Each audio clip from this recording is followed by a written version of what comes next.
Hello, my name is Eric de Brabander. Welcome to this course on the arbitration of international disputes.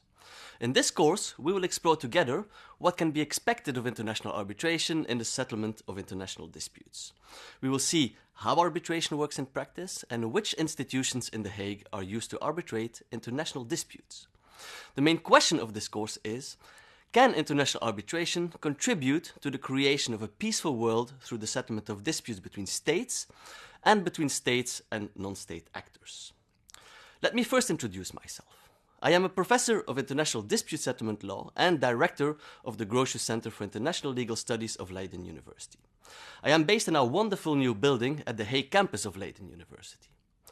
I also am a practicing attorney in Belgium, specialized in international arbitration and international dispute settlement. At the Grotius Center, we teach students from all over the world in our LLM programs, summer programs, and at Leiden University College. In that respect, I can already announce that we will launch an entirely new advanced master program focusing exclusively on international dispute settlement and arbitration. The new program will open in September 2018. I also organize, together with the Permanent Court of Arbitration, a yearly arbitration training course which takes place towards the end of August. The Grotius Center has close ties with international arbitrators and arbitration institutions in The Hague, and through this course we will do our best to make you benefit from those connections. This course is the third part of a series of online courses on international law in action, which focuses on how international law works in practice, and more specifically it focuses on The Hague, the city of peace and justice. International arbitration and The Hague go hand in hand. Several key arbitration institutions are located in The Hague, and important disputes were settled here through arbitration. The Hague is, so to speak, the place to be for international arbitration, especially when we are dealing with arbitration between states or arbitration of investment disputes between foreign investors and states. Arbitration is one of the two ways to settle disputes, together with judicial settlement. Contrary to judicial settlement, which is characterized by the fact that a dispute is settled by a standing tribunal, like the International Court of Justice, arbitration is designed by the parties to the dispute.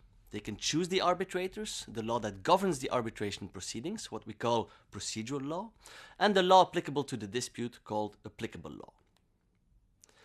Arbitration can be categorized in several ways. First, one can distinguish between the parties to the dispute. Arbitration can take place between two states, interstate arbitration, between states and non-state actors, individuals or private companies, sometimes termed mixed arbitration, or between two non-state actors. In this course, we will focus on international arbitration involving at least one state.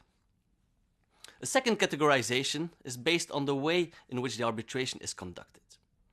Arbitration can be ad hoc, in which case the parties to the dispute are responsible for determining and agreeing on the arbitration procedure and are not subjected to the procedures of an arbitral institution. The other method is institutional arbitration. In institutional arbitration, the parties rely on the procedural rules of a chosen arbitration institution and are assisted during the procedure by that institution. There are many different arbitration institutions that can assist arbitral tribunals in the settlement of disputes.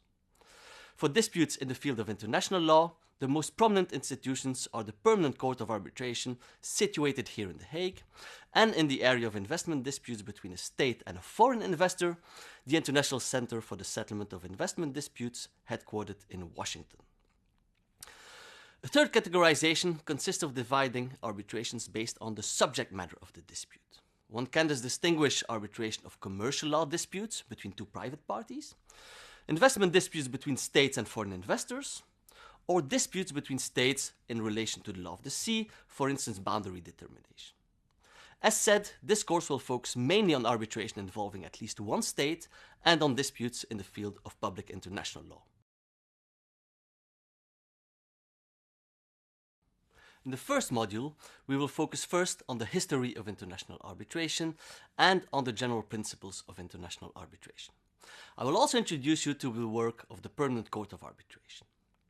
In the second module, we will see how international arbitration is used to settle disputes between states under the United Nations Convention on the Law of the Sea, which I will from here onwards call UNCLOS.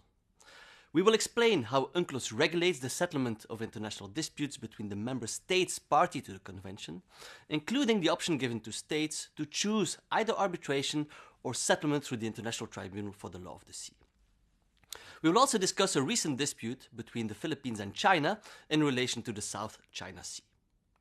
The third module will focus on investment treaty arbitration. I will introduce you to the main principles of investment treaty arbitration and the procedure at the International Center for the Settlement of Investment Disputes, ICSID. Finally, in the fourth module, we will look at what happens after an arbitral award has been rendered. We will see how a valid decision can be rendered, what the parties who are dissatisfied with the decision can or cannot do, and we also look specifically at the aftermath of the UCOS arbitration, an investment arbitration decided by an arbitral tribunal under the auspices of the Permanent Court of Arbitration.